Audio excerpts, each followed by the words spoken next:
Halo Sobat Hukum, jumpa lagi masih di channel kita cerita. Kali ini kita ke pertanyaan lagi. Bagaimana seandainya terjadi perbuatan selingkuh? Ada nggak sih jerat hukumnya bagi pelakor ataupun peminor, perebut laki orang atau perebut bini orang dalam hal ini, guys?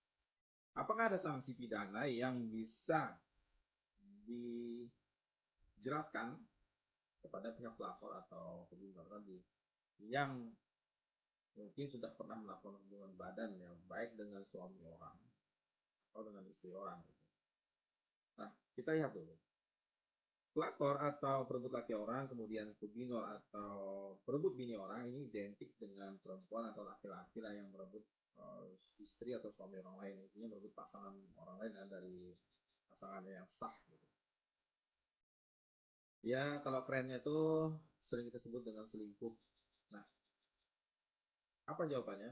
Untuk menjawab pertanyaan ini, guys, mengenai sanksi apa yang bisa kita jeratkan ke pelakor atau pebinor ini yang sudah melakukan hubungan badan ya dengan pasangan yang bukan sah ya, dan tidak sah, bukan pasangan yang resmi lah ya.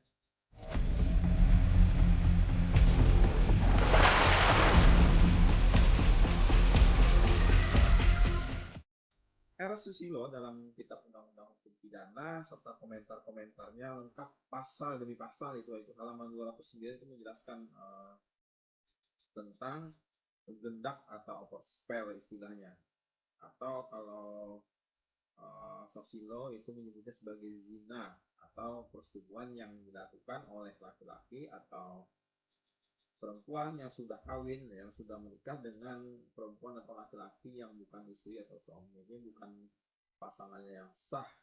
Nah, kemudian terjadi hubungan suami istri gitu. Nah, hubungan intim ini kemudian syaratnya dia bisa dikatakan ini ya, dikatakan selingkuh itu harus atas dasar suka sama suka, bukan karena ada paksaan gitu. Nah, jadi tidak boleh ada paksaan dari salah satu pihak, itu disebut selingkuh. Jadi sahabat hukum ya, baik pelakor atau peminor yang melakukan hubungan intim tadi dengan suami atau istri orang ya, pasangan orang lain, ini bisa dikenakan dengan pidana berdasarkan kita lihat di pasal 284 KUHP. Tapi memang proses penuntutannya secara pidana hanya dapat dilakukan dengan atas pengaduan pasangan sah dari masing-masing pihak ini, baik istri atau suami dari pelapor atau peminjam tadi. Jadi syaratnya itu harus dilakukan oleh pasangan yang laporannya. Nah, ditegaskan lagi oleh R. Susilo kalau misalnya pasal 284 ini merupakan satu delik aduan absolut gitu. Maksudnya tuh ini tidak dapat dituntut apabila tidak ada pengaduan dari pihak suami atau istri yang merasa dirugikan. Jadi yang betul-betul pasangannya yang melaporkan karena mereka yang dirugikan kan, bukan orang lain. Jadi Sosilo kemudian menambahkan bahwa pengaduan ini tidak boleh dibelah, ya, tidak boleh dipisah gitu, tidak boleh hanya sepihak saja. Ini dilaporkan istrinya aja, suaminya enggak, atau suaminya istrinya enggak boleh, harus dua-duanya. Gitu. Jadi apabila misalnya laki-laki si A mengadukan bahwa istrinya B sudah berzinah dengan laki-laki lain C, maka B sebagai yang melakukan perzinahan dan C yang turut melakukan perzinahan, dari kedua-duanya harus sama-sama dituntut. Maksudnya nggak boleh salah satu aja dituntut, bisa. Tapi karena pada dasarnya upaya hukum pidana seharusnya merupakan ultimum remedium ya, atau upaya terakhir dalam penyelesaian suatu masalah, itu baiknya ya bagi pasangan yang sah yang dirugikan untuk lebih mengedepankan upaya keuangan dengan pasangan, baik itu suami atau istrinya maupun pelakor atau peminjam itu, dengan mengingat tujuan dari perkawinan itu sendiri maksudnya. Kalau bisa, biasanya kan kalau kayak gini ya udah emosi, udah kecewa, udah apa semuanya udahlah gitu.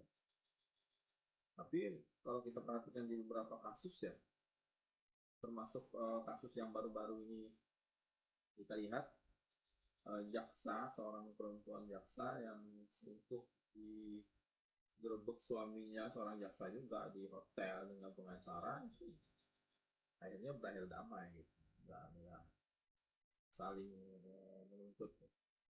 Oke, kita ke contoh kasus guys ya, sahabat hukum, kita ke contoh kasus. Ada satu contoh kasus yang bisa kita jadikan pelajaran. Kita lihat tentang jerat hukum untuk pelapor atau penyinyor. Jadi kalau kita lihat putusan Pengadilan Tinggi Kalbar nomor 42 itu ya, sebagai putusan banding dari putusan Pengadilan Negeri Pontianak, itu terdakwa adalah seorang perempuan yang berstatus sebagai istri sah, kemudian terbukti secara sah dan meyakinkan itu berbuat zina di sebuah hotel dengan seorang laki-laki yang sudah menikah.